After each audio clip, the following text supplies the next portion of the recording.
Hello, my name is Joe Maylan and I'm going to be talking about hazel dormice. A little bit about me first. I've recently completed a Masters in Ecology at Reading University and I now work as an Assistant Ranger in the Parks and Countryside Department of Bracknell Forest Council. As of last week, I also sit on the committee of the Berkshire Mammal Group as their Survey Officer. As part of my Masters, I produced a research paper with the assistance of Dr. Amanda Lloyd from the Berkshire Mammal Group, and this assessed the impact of various microhabitat variables around artificial nest boxes on occupancy rates by hazel dormice.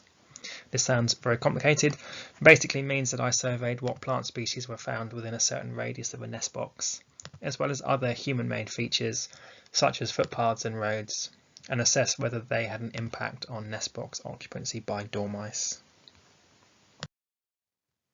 I only have 15 minutes and I'm also definitely not an expert on the species, but I'm going to attempt to cover the following topics in this presentation. I'm going to speak a little bit about the ecology and habitat requirements of hazel dormice, as well as talking about the conservation practices which are currently utilised for this species. Then I'll focus primarily on my project, including the methods I use to collect my data and the results and what those results mean. So, hazel dormice. They are our only native dormouse species. The only other dormouse species we have in the UK is not native, and that's the edible dormouse, which primarily is only found in the Chilterns, although its range is thought to be expanding. The hazel dormouse is classified as a rodent, although unlike our other native rodents, it has a furry tail. If you are ever lucky enough to see a hazel dormouse and it has a very short tail with a white fluffy end, it could mean that at some point in its lifetime it avoided predation by dropping it. As you can see from the photo, they are extremely cute, with orange-brown fur, prominent ears and large black eyes. This cute factor, whilst not useful scientifically, is especially helpful for conservation purposes, as it allows this animal to act as a flagship species, which helps with funding and public support. And by providing a habitat for hazel dormice, we can also create a habitat for many other UK mammal species, including red squirrels, pine martins, yellow-necked mice, wood mice and shrews. Hazel dormice are primarily an arboreal species and spend most of their time high up in the canopy of trees, although they will come down to ground to hibernate. On average, they weigh around 17 grams, although this fluctuates considerably throughout the season, especially before and after hibernation. They are fairly long-lived and can survive up to 5 years in the wild. This is probably attributable to their long hibernation period, which can last up to 6 months and helps them conserve energy. They also often enter a state of torpor during the active season in periods of extreme weather, which probably inspired the sleepy dormouse character at the Mad Hatter's Tea Party in Alice in Wonderland. Unlike many of our other rodent species, hazel dormice usually only give birth to 1 litter per season, or occasionally 2. When compared to species like the common shrew and the wood mouse, which can produce up to 4 litters a year, you can understand how this species may have declined so rapidly, and why it's so difficult to restore populations.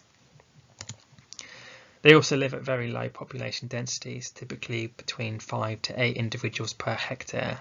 You can get up to 130 bank voles and 100 wood mice in the same area of land. Unlike many of the small mammal species we have in the UK, the hazel dormouse lacks a cecum, which is part of the large intestine. This means they find it difficult to digest cellulose, i.e. plant material. Because of this, they've adapted it into specialist feeders, with their diet changing throughout their active season. Awakening from hibernation in March or April, they will feed on the nectaries and anthers of early flowering understory plant species, including rowan, hawthorn and wild garlic. They also eat pollen from various tree species, including oak and sycamore.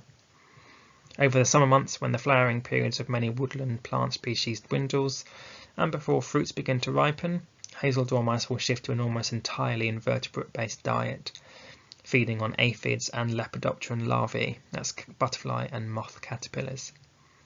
By the time autumn arrives, their diet will shift again in preparation for hibernation. They will need to almost double their body weight if they are to survive the winter, and will search for high protein foods such as hazelnuts, hence their name. So, what are their habitat requirements? For a long time it was thought that hazel dormice could only successfully live in a deciduous woodland with an abundance of coppiced hazel. While this is definitely a good habitat for this species, recent research has shown that they can also be found present in coniferous woodland, including plantations, hedgerows, and even alongside roadsides and railways. They can also be found in pure gorse or blackthorn scrub, showing that the presence of hazel is not a prerequisite for this species.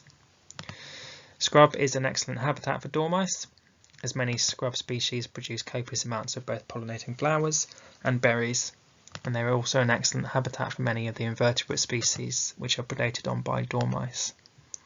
Paul Bright and Pat Morris are leading researchers on dormice, and they describe the optimum habitat for this species as having a high diversity of tree and shrub species, which will ensure a continuous supply for food throughout the changing season, and it must also have a suitable physical structure, in particular a well-developed unshaded understory. And it was this description which helped inform my research project. So I'm going to talk a bit about the conservation of hazel dormice. Now, the need to protect hazel dormice comes from a severe decline across the UK, with the population falling by 50% since 2000. Whilst many reasons have been suggested for this decline, a reduction of traditional woodland management techniques, specifically coppicing, and the fragmentation of habitats have been highlighted as predominant factors. Changes in forestry management have led to a decrease of structurally complex and spatially heterogeneous woodland, which is vital in supporting dormice, but also other vulnerable mammal species such as red squirrels and pine martens.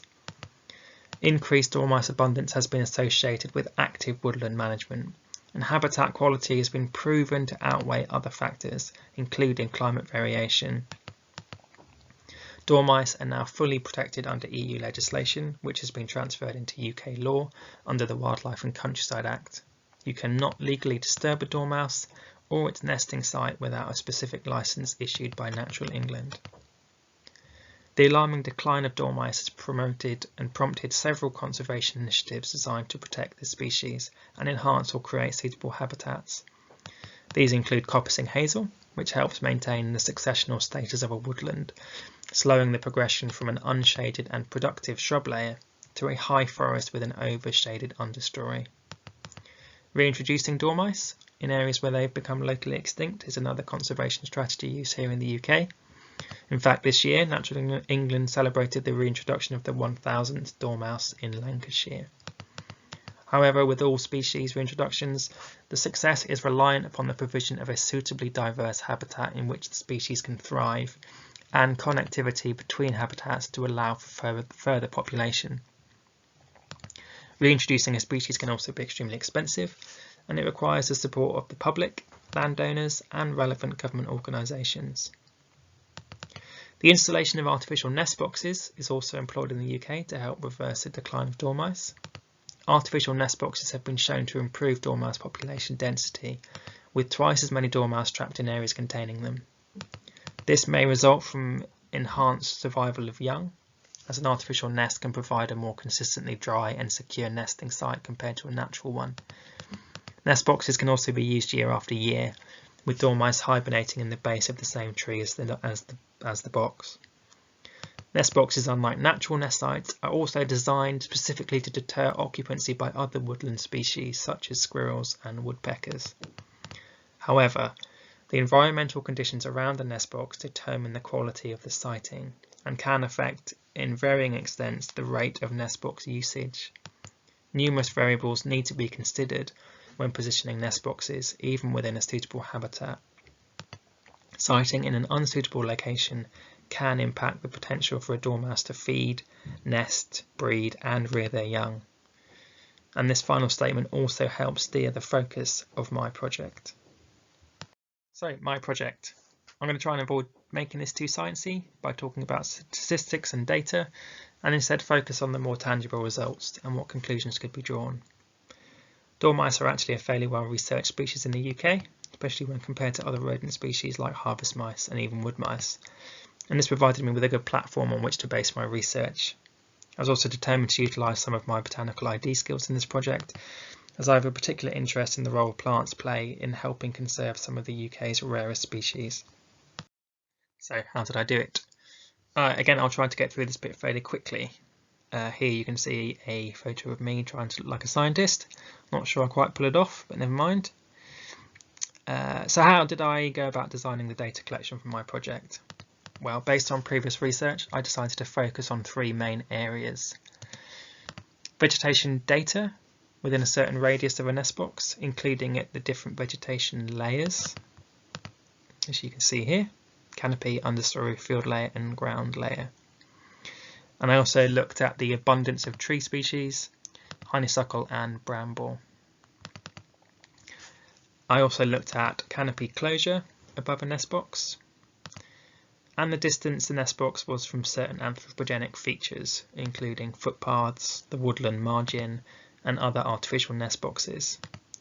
I wanted to see if proximity to certain plants and tree species might impact nest box occupancy rates, whether there was an optimum percentage cover within the canopy above a nest box to make it more appealing for dormice, and whether disturbance from human features could have a negative impact on occupancy.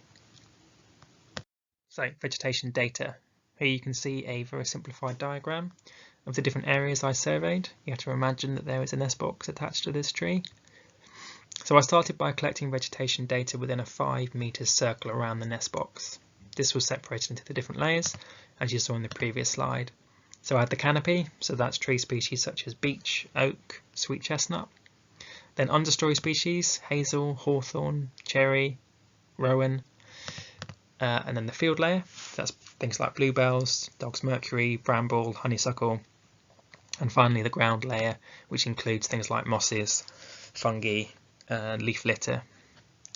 And within each area and at each layer, I estimated the percentage cover of every plant species within 10% increments. So for example, there may have been 40% bluebell cover, 20% dog's mercury, 10% lords and ladies and 20% honeysuckle, all within the field layer.